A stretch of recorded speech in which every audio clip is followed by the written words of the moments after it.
talking to me? You talking to me? You talking to me? Well, then who the hell else are you talking? You talking to me? Well, I'm the only one here. By the river, Rio Bravo. Quentin's life experience is cinema. I mean, he lives, breathes, eats, sleeps cinema, so it's natural that he makes films about cinema, you know. And so that's his thing. I mean, that is Quentin Tarantino's style.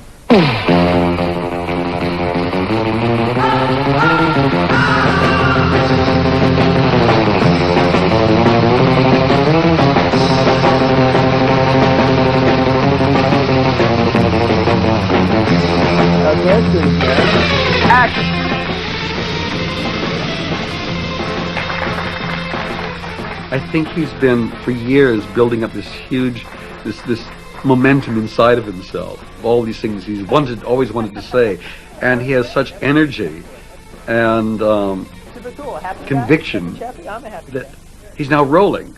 It's like this spring that had been tightened up for years and years, and he was writing these things and fantasizing, watching movies and writing, and the spring is getting tighter and tighter, and then it starts with, and it just, whoa, it's going.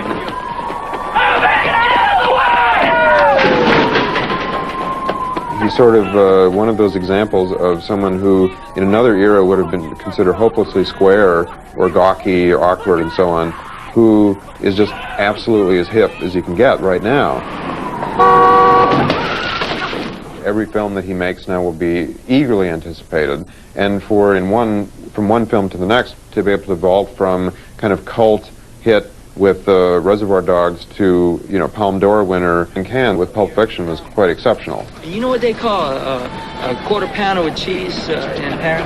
They don't call it a quarter pounder with cheese? Oh man, they got the metric system. They wouldn't know what the fuck a quarter pounder is. And what do they call it? They call it Royale with cheese. Royale with cheese. That's right. What do they call a Big Mac? Big Mac's a Big Mac, but they call it Le Big Mac. Le Big Mac. When people see killers for hire, you tend to think that they sit at home and they clean their guns, they sharpen their knives, they polish their bullets and do all these other things. But Quentin takes you into the world where you actually find out that they gossip.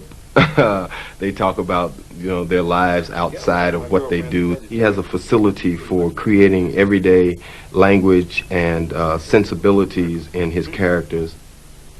You know what they call a quarter pounder with cheese in France? No. Tell him, Vincent. Royale with cheese. Royale with cheese. You know why they call it that? Because of the metric system? Check out the big brain on bread. He really does work again with archetypes, and mixes them up a bit, and certain things, that he borrows from different, pop culture and stuff. TV should never be ignored in Quentin's whole scheme of things. She looked like Christy Love. Remember that TV show, Christy Love, about the black female cop? She always used to say, "You under arrest, sugar." What's the name of the chick who played Christy Love? Pam Grier. No, it wasn't Pam Grier. Pam Grier was the other one. Pam Grier did the film. Christy Love was like a Pam Grier TV show without Pam Grier. So who was Christy Love? How the fuck should I know? Great, now I'm totally fucking tortured. He's working in genre, but I think the films are very personal to him, and I could see it. I mean, when I saw Pulp Fiction with a little boy just watching the TV, kind of being alone in this big room, and the TV being his friend, and to me, that's Quentin. It's hard to go back to the very, very, very, very, very beginning, because I always remember loving movies, and that was always the one thing that I loved more than anything else. It was just the thing that I enjoyed more. Some kids enjoy sports more, some kids enjoy this or that more. I always was into film. I loved horror films. I was really into the Universal horror film, Frankenstein, the Wolfman, and everything like that. And then also comedies. And MXL was my favorite at the time. And I mean, my first actually kind of like understanding, or I guess where I made genre distinctions in film, was Abbott and Costello Meet Frankenstein. Because when I was a little kid, that was my favorite movie of all time. In fact, if you look at Abbott and Costello Meet Frankenstein now, I mean, it's not like the way they do comedy horror films now. I mean, the Frankenstein monster kills people. He picks that nurse up and throws her through the window, you know, and she's dead. Hurry up.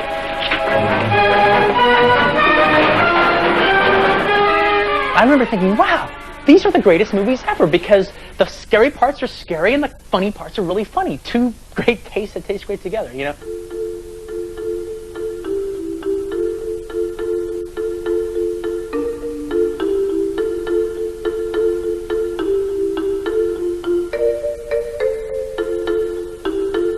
It wasn't like he had some advantage, or he wasn't from some place of entitlement. He didn't know people in the business. He didn't even finish high school. Yeah, I quit school when I was 15 or 16. I always wanted to be an actor at that time. So that was the whole, you know, that was the whole game plan, was to be an actor, you know. And when I quit school, I studied with the actor James Best, who was the star of Sam Fuller Verboten and Shock Corridor, and he was, at the time, was the sheriff on the TV show Dukes of Hazzard. Actually, I have a, where is it here? This is my acting t-shirt. Roscoe P. Coltrane. Part of the thing that Jimmy taught in his class is he taught camera technique.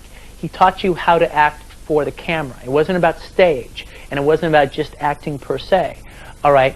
Because his whole idea was, you're in Los Angeles, you're an actor, the way you're going to make your living is, you know, 1 or 2, 3 lines on Quincy, or 1 or 2, 3 lines on the Dukes of Hazzard, or whatever, you know. That, I mean, that you're in Los Angeles, that's what you're doing.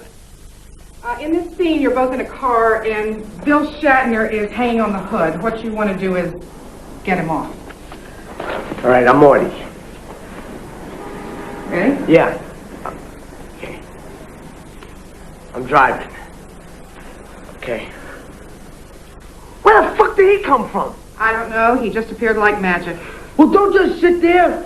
Shoot him. Get him. Thank you, Mr. Ritchie. I'm very impressed. You're a very fine actor.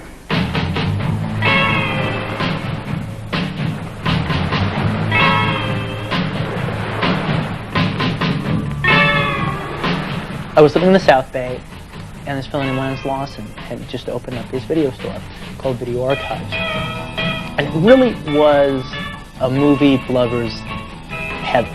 It was really terrific. I was a customer there, and I really liked it. And eventually he asked me if I wanted a job.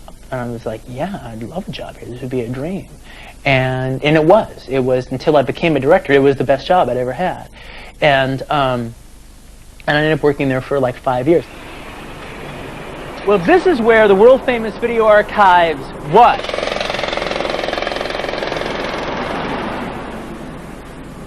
And this is where it is now. So why don't we go inside and take a look?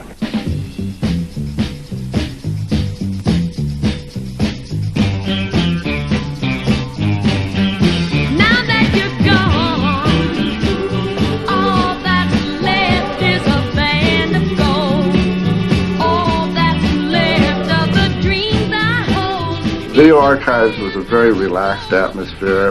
They had popcorn available, so I'm a popcorn fan. I would eat popcorn and chat with Quentin. I always got a kick out of talking to Quentin because he was so opinionated about everything under the sun. This is one of the few places that Quentin could come as a regular guy and get a job and become like a star, because he was like the star of the store. Since if you needed the star of the store too. Well, yeah, but he didn't know as much as you did. So like, Lance knows a lot. He knows. I know more about it. I know more about Italian exploitation films and TNA movies. Jess Franco than Lance. A customer would come into the store and it could ask me maybe an obscure film, and I might be able to tell the year it was directed, who directed it, and maybe who the leads were. And Quentin would go on to tell you who the supporting cast was, who the DP was, who wrote the screenplay, and probably do a couple of scenes from the film. with the dialogue verbatim. You know, that's the difference between Quentin and I. But you see, the funnest part. See, the one. The thing about like film geeks is they have an intense love for film. Incredible love for film, incredible passion. They devote a lot of time, they devote a lot of money, and they devote a lot of their life to the following of film. But they don't really have that much to show for all this devotion, other than a movie poster collection or a still collection. All right. The one thing that they do have to definitely show for it is they have their opinion. All right. They have a highly developed opinion. But what you find out fairly quickly in Hollywood is this is a community where hardly anybody trusts their own opinion. People want people to tell them what is good, what to like, what not to like. Now, here I come. All right? I'm a film geek. My opinion is everything. All right? You can all disagree with me. I don't care. All right? I know I'm right as far as I'm concerned. All right? And I'll argue anybody down. That's what he's got. I mean, you see other people go out there and they're cannier, they're cleverer, they play more games. Quentin just goes blah, and that's really refreshing in Hollywood. People like that; they're attracted to it. Well, Jim McBride's version of Breathless was an extremely influential movie for me. Because I'm not saying it was the first movie ever to do this, but it was one of the first movies I'd ever seen. That like, you know, all these little scenes I had been writing up until this time had, you know, characters talking about movies and stuff. And then all of a sudden I go to the theaters, you know, as they're playing at the Cinema Dome out here. I go to the theaters and then here's a movie that is like indulging completely in all of my obsessions. Comic books in the form of the Silver Surfer, rockabilly music, which I love rock and roll, but I particularly love rockabilly music, you know, in the form of Jerry Lee Lewis, and then in the form of Richard Gere's character. You know, his character is like one of the most like out-and-out rockabilly characters that there is. And also in the form of movies. All right, you know, not that the characters don't sit around and talk about movies all the time, but with the use of like obviously, you know, fake process shots going on behind him and everything, you know, throughout the whole film. The killer rock sound. Mr. Jerry Lee Lewis and his perfect piano. And then the way Jim McBride filmed it is he turned all of Los Angeles into like a backlot. But like this scene here, you know, just watching a scene set in front of a phony backdrop, all right, that just hangs as Richard Gere just takes over the screen and basically just sings along to a song, and like that's good enough.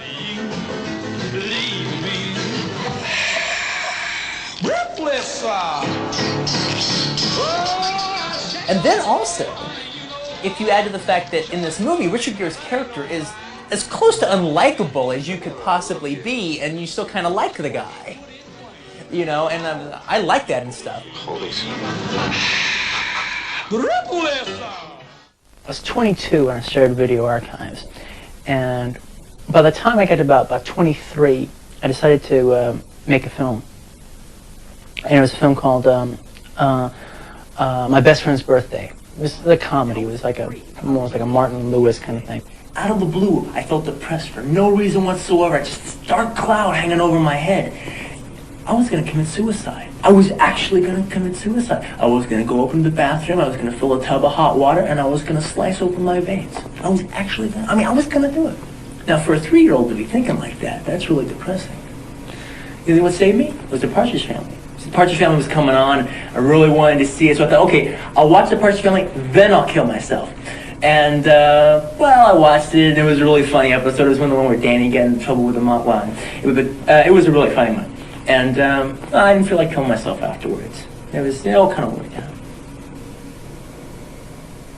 What were we talking about? I was shooting this thing for 3 years, and I thought we were making something really special.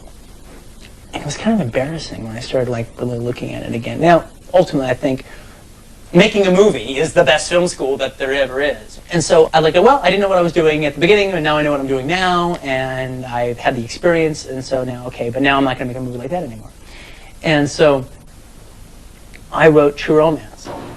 And, you know, I wrote it to be done for like about like $1 million, $1.3 million.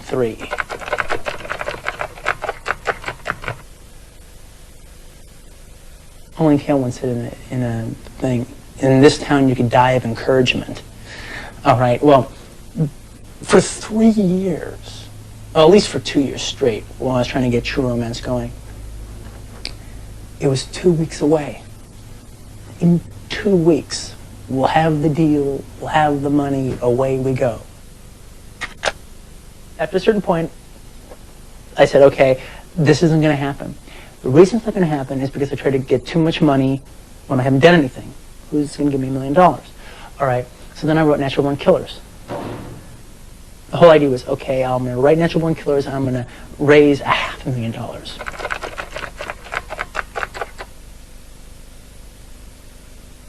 Now, a year and a half, not quite 2 years, but about a year and a half passes. And I'm a little further along than I was with True Romance, but we're not going to be shooting film anytime shortly. I finally said, look, you know what? Nobody is going to give me money to make a movie. That isn't going to happen.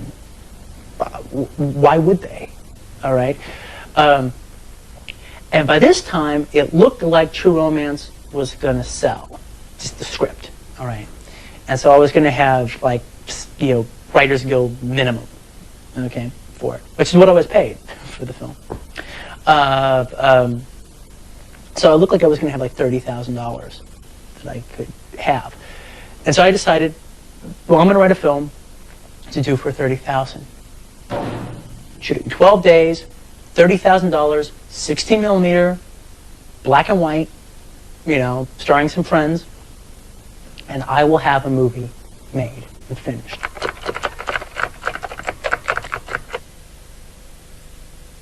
By this time, I had met Lawrence, and Lawrence was a real godsend. We were both very broke at the time. He didn't have a car, so he couldn't drive over to my place. I didn't have money, so I wasn't paying for Xeroxes, you know. So I came over to his place and I read the script, and I flipped over it. It was an extraordinary piece of writing, and I said, look, you got to give me some time. I think I can raise some real money for this movie. And I was like, no. I've heard that so much. 5 years I've heard that, all right? I tried to deal my way in for 5 years, and it was no sale. So he ended up giving me 2 months, which, as I'm sure any sane person knows, that's insane. And it's really an undoable thing, especially two people who nobody knows about. Lawrence was an actor too, and he was studying acting, and his teacher's wife goes to the actor studio with Harvey Keitel. So he got the script to his teacher read it, liked it, gave it to his wife. She read it, she liked it, she put it in Harvey's hands. I contacted Lawrence Bender and Quentin. We had many conversations.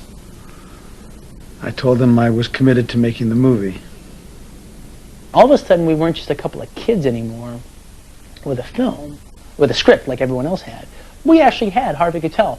And then Monty Hellman came aboard, you know, to just kind of act as sort of like a godfather. I was so intrigued by him, as well as the script, that I said, well, you know, maybe I could help you with this. And Monty had done a film for the company Live Entertainment. So he got the script to Richard Gladstein. I made the assumption that whoever could have written this must be an intelligent, articulate person. So if he wrote this in the manner in which he wrote it, you'd have to give him the shot to direct it. Richard was telling me later that basically that unless I had been a complete jerk, he would have made the movie anyway. Quentin shot listed the picture from beginning to end before we got into real full pre-production. Then we cast the movie.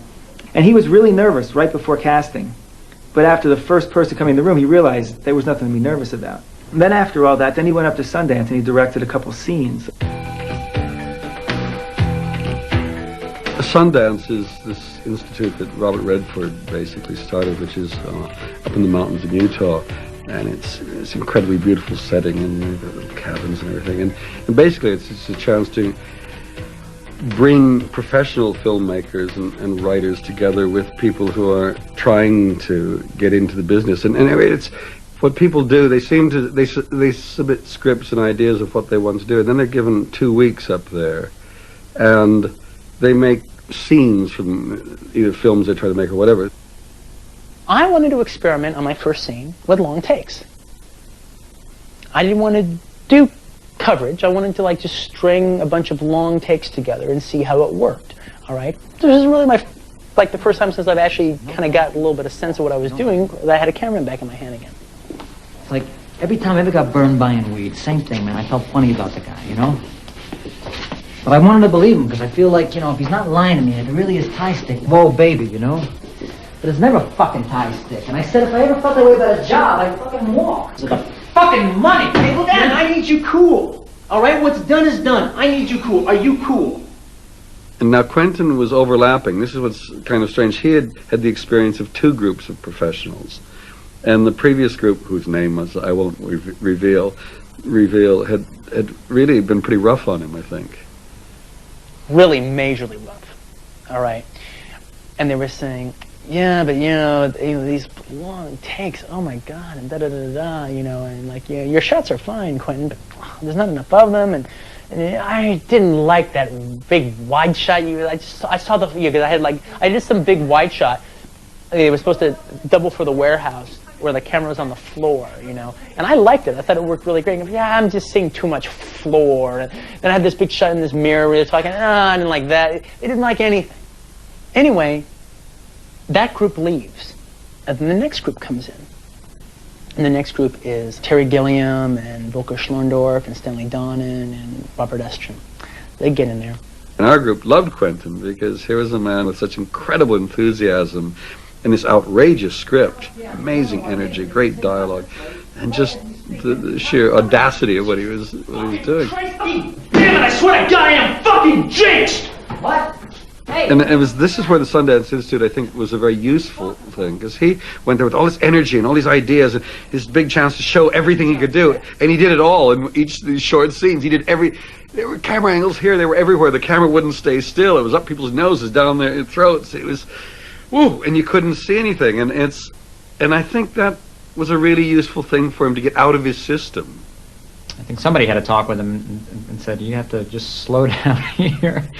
But, yeah, he had a lot of energy and enthusiasm at Sundance, and he had it on set too. I think he was able to hone his ideas more, and he had more focus when we were actually shooting.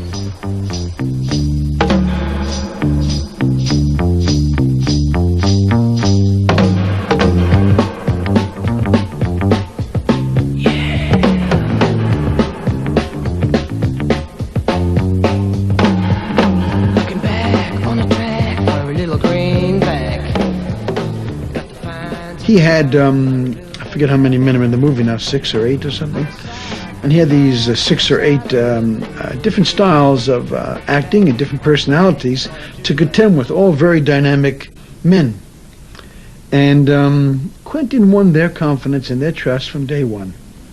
Here are your names. Mr. Brown, Mr. White, Mr. Blonde, Mr. Blue, Mr. Orange, Mr. Pink.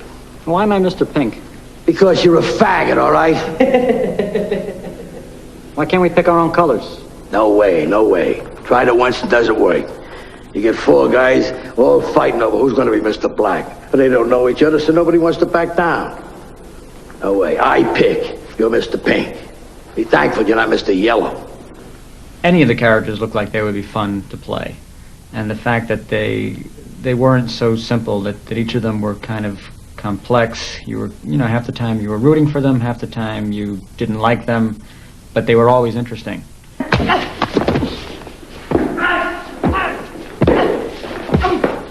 wanna fuck with me? I'll show you who you're fucking with. You wanna shoot me, you little piece of shit? Go ahead, take a shot. Fuck you, White. I didn't create this situation, I'm dealing with it. You're acting like a first-year fucking thief. I'm acting like a professional. They get him, they could get you. They get you, they get closer to me, and that can't happen. You're looking at me like it's my fault? I didn't tell him my name. I didn't tell him where I was from. Shit, 15 minutes ago, you almost told me your name. Your buddy there is stuck in a situation you created. So if you want to go bad looks somewhere, throw him in here. You kids shouldn't play so rough. Somebody's gonna start crying. His mom once told me a story about how he was always, he would, when he'd be playing with his G.I. Joes and making up things, and he'd be saying these outrageous things, and his mom would be like, Quentin, don't use that kind of language, and he'd say, it's not me, Mom, it's the characters. It's the guys. That's what they'd say. You almost killed me! Asshole! If I know what kind of guy you were, I never would have agreed to work with you. Are you gonna bark all day, little doggy? Or are you gonna bite? What was that? I'm sorry, I didn't catch it. Would you repeat it? Are you gonna bark all day, little doggy? Or are you gonna bite? Oh, Christ. Hey, look, you two assholes, calm the fuck down. Hey, come on, back up. What are we on a playground here, huh? Am I the only professional? I thought that perhaps Quentin's father was associated with these kinds of people, or a brother, or an uncle, or he himself in the neighborhood. And I was a bit astonished to discover that neither of what I thought was so, and that he gathered all of his awareness about these characters from watching movies. I think my favorite war movie probably is De Palma's Casualties of War.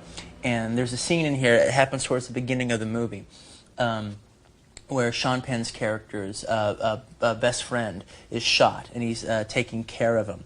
And it was probably like, I really used it when I was doing Reservoir Dogs, as far as like just like not copying it frame by frame or anything, but just when I was writing the script emotionally, as far as like this scene at the beginning between Mr. Orange and Mr. White, when Mr. Orange is shot and Mr. White's dealing with him. Just the feeling between the two men and trying to convince somebody that he's okay. Sarge, I'm in trouble, man. I'm in trouble, Sarge. It ain't nothing, Brownie. It ain't nothing.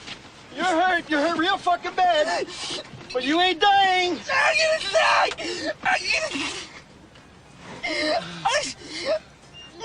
I was scaring the shit out of me, Larry. I'm gonna die, I know it. Oh, excuse me, I didn't realize you had a degree in medicine. There's one line coming up here when he puts him on the helicopter that, you know, I did up my own variation of it. You know, where Harvey Keitel is dealing with Mr. Orange, and he says, "Look into my eyes. Look into my eyes. You know, you're going to be okay." Or he says something, but you know, the whole idea, you know, and here they have the line. He has the line, you know, "Look into my eyes. I'm going to hypnotize you." I didn't steal the whole thing, but it's like, but just the idea of, look at here. Sarge, Sarge, look in my fucking eyes. I'm gonna hypnotize you. Good. You're fine. Hey, I know it, man. Just look in my eyes, Larry. Look in my eyes. Tell them anything. You'll be safe, man. You're not gonna fucking die, kid, all right? When I first got into De Palma was like probably the first like working director of his generation that I got into. He really showed me what you could do with cinema. And it's exciting when you love somebody who's currently making movies and you're waiting for their new one. I read every review and stuff of De Palma's and his interviews, and I collected them. This is like a book of his interviews. I don't think there's any reviews in here, but this was like a pretty damn good collection of actually some of his most interesting interviews. But I even threw ones in there that weren't interesting. I was going through the scrapbook that I used to keep, and I hadn't looked at it maybe in like you know at least 6 years. Right. And I was going through it and everything. And it was all the interviews you did at the time of Body Double and Scarface and everything. And I'm like seeing like you know all their pull quotes on violence. Right. You know how that was Right. their headline. Right. But I had never thought about it back then, and now I'm like, oh my God, what I've been going through about having to talk about violence and having to talk about this and what I think about it. It's like, well, Brian's been going through this for the last 15 years. Yeah. Well, the thing about that is that, especially on television, because when we talk about violence, everybody suddenly tunes in. And while we're discussing violence, they're going to show a sequence from one of our most violent pictures. And they're going to sell a lot of products. But see, the thing, one of the things you said, though, that I've like used in different interviews, because it was just so right on the money, that when you, as a filmmaker, when you deal in violence, you're actually penalized for doing a good job. Absolutely. Because you want to make the sequences as effective and as moving as possible. You use all the things you've learned from other directors and things you've invented yourself. And you and I are interested in a kind of visual language and storytelling that nobody understands, basically, because they're blown away by it and they don't exactly understand why. And then they say, well, my God, somebody was being knifed or somebody was being shot. This is horrible and reprehensible, and I feel badly about enjoying it. But, you know, cinema is as we've said 1,000 times, is a visual medium, and we're interested in terrific visual sequences, and many of them happen to be violent. I know people, you know, who could have seen Reservoir Dogs and would have been fine with it. Right. All right. But when they hear violence, you know, they talked about Reservoir Dogs as if it was one of the most, as if it was the most violent movie ever made. Right. Now, someday I may make the most violent movie ever made. I wouldn't mind people saying it, but I didn't. Right. You ever listen to Kay Billy's Super Sounds of the 70s? If I'm sitting at home and I'm imagining I'm, you know, the husband of some young couple, and we're just sitting there and thinking, well, what do you want to see tonight, honey? You want to see It happens Forrest? one night. You want to see Forrest Gump? Do you want to see? Well, what's that? Well, that's the movie where Tom Hanks plays the retarded guy, and you know meets John F. Kennedy. Or okay, well, what else? Well, do you want to see Clear and Present Danger? Well, what's that? Well, that's the new Harrison Ford movie. Or do you want to see Reservoir Dogs? What's that? Well, that's the movie where the guy gets his ear cut off. You know. And that's how it was thought of. It's thought of the movie where the guy gets his ear cut off. All right. Joe Egan and Jerry Rafferty were a duo known as Dealer's Wheel when they recorded this Dylan-esque pop bubble gum favorite from April of 1974. That reached up to number 5 as K. Billy's Super Sounds of the 70s continues.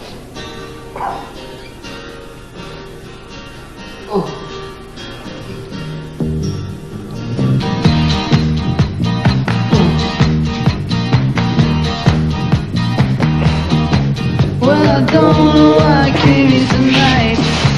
I got the feeling that something ain't right. I'm so scared in case I fall off my chair. And I'm wondering how I'll get down the stairs. Clowns to the left of me, jokers to the right. Here I am, stuck in the middle with you. Yes, I'm stuck in the Reservoir Dogs, the ear cutting off scene. I mean, people went on about how shocking it was. I mean, I thought it was brilliantly done because you don't see anything, and that's what was so good about it. And yet, people describe it as if they saw it. They thought it was gratuitous, and I thought he did it as well as you can do something like that. Because of the way that he set up the characters, even though the violence is cruel, it doesn't feel necessarily cruel to me. Because he's sort of, you're not really, you don't know anything about Michael Madsen. I don't know what his problem is with this cop, you know. It's just, he's a psycho gangster and he's a cop. They're archetypes. Reservoir Dogs just turned up in the catalog of the Sundance Film Festival, and I was there for the first screening of it, and it was a stunning experience because most of the guys in the audience were absolutely riveted by the film, and there were quite a few walkouts at the predictable ear scene. And all the walkouts were women, and so it was obvious that this is a film that would have its die-hard adherents as well as people who just couldn't take it. And so from Sundance, Miramax picked up the movie, and the heat really spread. And I'm really happy with the way. I mean, the movie grossed $3 million in the U.S., and when you figure the movie only cost $1.5 million, I mean, to me that's successful. Reservoir Dogs wasn't that particularly well received in the States. It certainly did much better here. I thought Quentin's great success was that he then went to Cannes, and then he went for a year on the film festival circuit, garnering more publicity than anybody I've ever seen in the last several years. He really did become a film festival favorite. He was at every film festival, meeting key people in the international scene, flying off. I mean, when I was in Brazil this year, they were telling me, oh, Quentin was here last year, and he would duck out, you know, after he'd gobbled his lunch in a half an hour, and he'd go out and see, you know, 6 movies in a day, because he just had to see everything, and he was doing that all year long. It was extraordinary.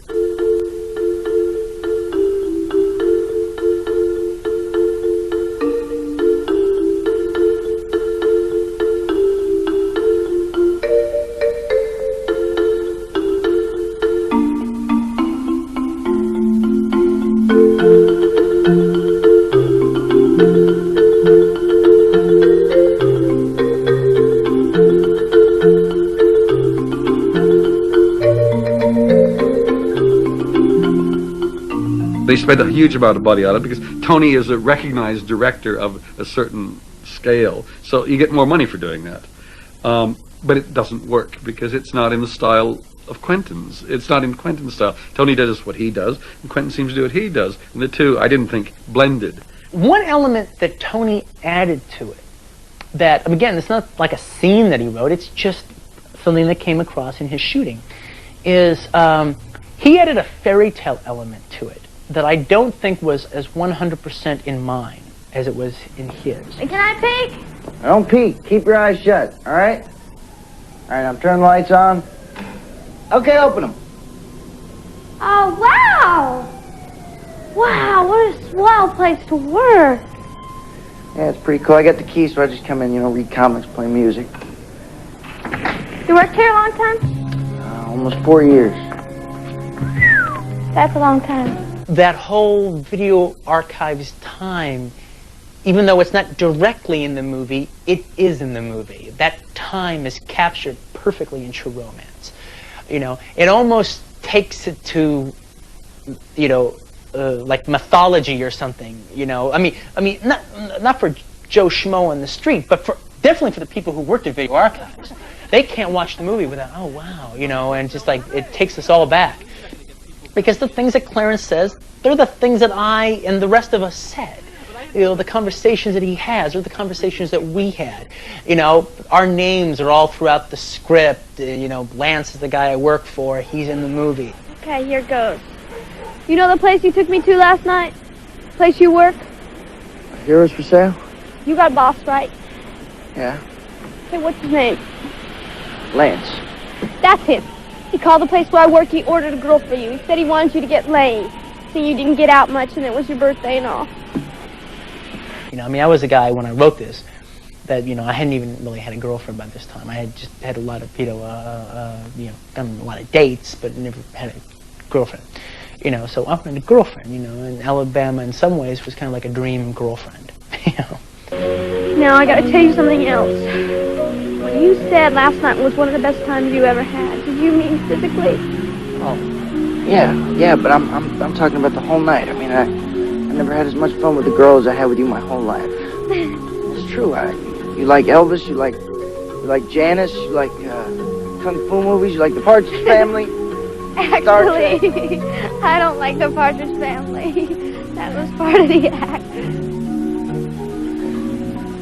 Quentin's a big romantic, actually, and I think that couples are extremely important to him, and that dynamic, and having your pal that's like your girlfriend, but she's your pal, and, that kind of thing, like in True Romance. All of his characters exist in his world. There's a reference to Alabama, who's the star of True Romance, in Reservoir Dogs. When Lawrence Tierney's character asks Harvey Keitel's character, how's Bama? And you kind of realize that after, in Quentin's original script of True Romance, Clarence died, and you assume that Alabama hooked up with Mr. White, and they were jewel thieves together. By the way, how's Alabama? Alabama? I haven't seen Bama over a year and a half. I thought you two were a team. We worked for a little while. Did about 4 jobs together. Then decided to call it quits. Why? You push that woman-man thing too long, and it gets to you after a while. I'm a storyteller. I like telling a story, and I like things working as a story. All right? I really like experimenting with a kind of cinema that you're not used to seeing. I'm trying to make things funny that you're not used to seeing in a humorous light, all right? And I'm not necessarily doing it by making fun of it. Oftentimes, I'm trying to show it in such a realistic setting, but with the foibles of real life thrust onto this, action-adventure situation, but like how it would really play in real life, so it starts seeming absurd. Jimmy, lead the way. Boys, get to work. Please would be nice. Come again? I said a please would be nice. Get it straight, Buster. I'm not here to say please. I'm here to tell you what to do. And if self-preservation is an instinct you possess, you better fucking do it and do it quick. I'm here to help. If my help's not appreciated, lots of luck, gentlemen. No, Mr. Wolf. It ain't like that. Your help is definitely appreciated. Mr. Wolf, listen. I don't mean disrespect, okay? I respect you. I just don't like people barking orders at me, that's all. If I'm curt with you, it's because time is a factor.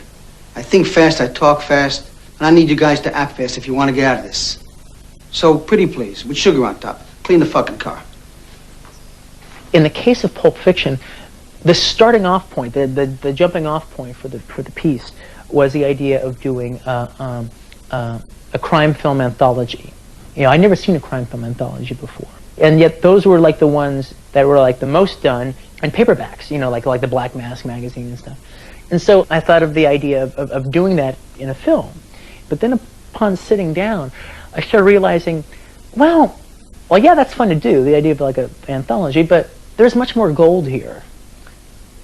It could be really neat to do 3 separate stories, but have the same group of characters floating in and out. The fuck is this place? This is Jack Rabbit Slim's. An Elvis man should love it. Come on, man, let's go get a steak. You can get a steak here, Daddy-O. This scene is the scene where Vincent Vega, John Travolta, has to take out the big man, Marcellus Wallace, he's referred to as the big man all the time, take out his wife, Mia Wallace, on just take her out to dinner. And it's the entertaining escapades that ensue, when she picks Jack Rabbit Slim's as the place to go. In a Rob Reiner movie, this would be like about $1 million. All right. I mean, this exact set and everything, but our production designer, because he's a genius, did the whole thing for $150,000.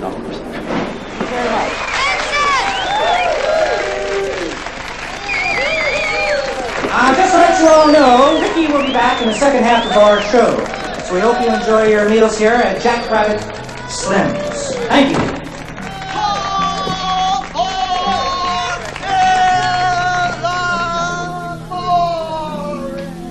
What do you think? The idea in this scene, basically, Quentin wanted to have it be as drawn out as it would be if you were meeting someone for the first time and you didn't have anything to talk about and you were a little awkward to begin with. So, Marcella said you just got back from Amsterdam. Sure did. How long were you there? Just over 3 years. I go there about once a year to chill out for a month. No kidding. I didn't know that. Why would you? I like that idea that the whole thing is about a date. The date. He's going on the date. He's going on the date with Mia Wallace. He's going on the date. All right? And when you get to the date, you have a date. You're with them. You don't just like, da-da-da-da, da-da-da-da, da-da-da-da, da-da. Oh, you too? Yeah. Oh, let's go. All right? And then they split. I like the fact that you actually hang out with them, that you get to know Mia, and you actually get to know Vincent with Mia through the course of the time that they're together. There's a lot of dialogue that's been taken out in this scene. I actually lobbied pretty hard to take out even more dialogue. And Quentin really stuck by his guns and really wanted it to remain as long as it is, especially the silence where they're not talking to each other.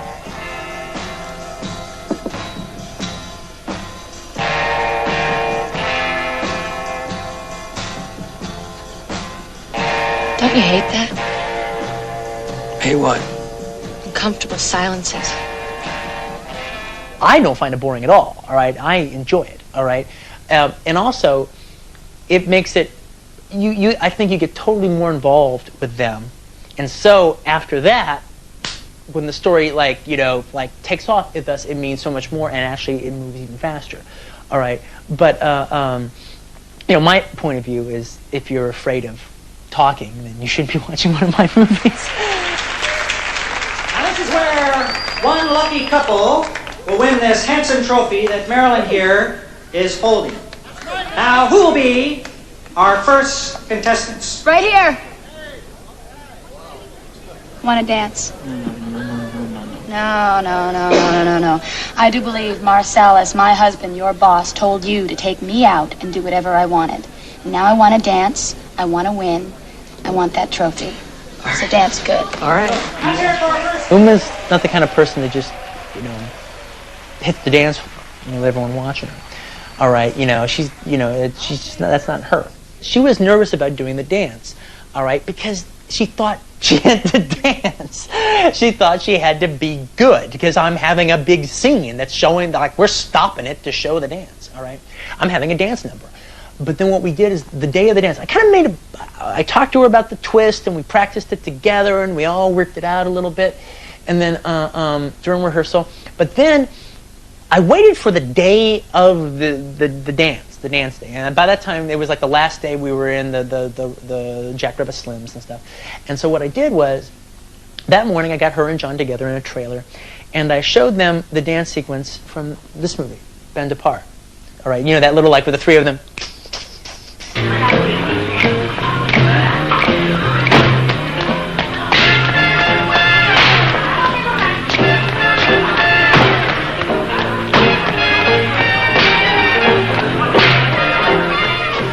And I go, that's what I want. As far as, they're not dancers. They're not executing a dance perfectly. But for my money, they're the greatest dancers in the world. They're having fun. They're not dancing well, but they're actually dancing great because they're having fun. And I'm enjoying watching them, enjoying doing the dance. That's what I want you to do. And they both got it. They just, once they saw that, they just, okay, I know exactly what you want. Let's do it. They had a hi-fi phone, oh boy, did they let it blast. 700 little records, all rock, rhythm, and jazz. But when the sun went down, the rapid tempo of the music fell. C'est la vie, say the old folks. It goes to show you never can tell. The Palme d'Or goes to Pulp Fiction.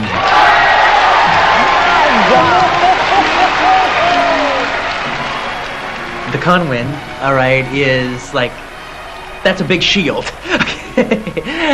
When they're throwing bricks at me on general principle because my films are violent or this or that and the other, all right, in some ways the Conwin is like a good thing that just says, you're misunderstanding me. I'm not just about that. I'm about other things too. It's a cult, really, around Quentin. And it's happened so quickly that I just think that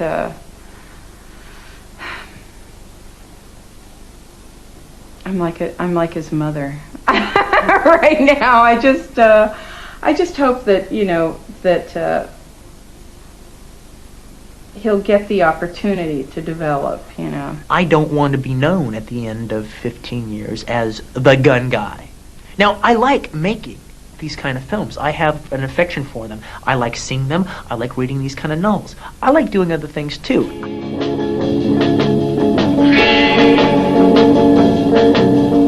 Where Eagles Dare is my personal favorite of the Guys on a Mission. I love Guys on a Mission. I'm going to do a Guys on a Mission movie someday.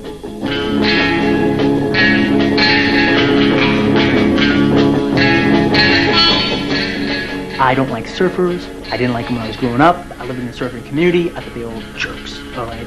And I like this movie so much. Surfers don't deserve this movie.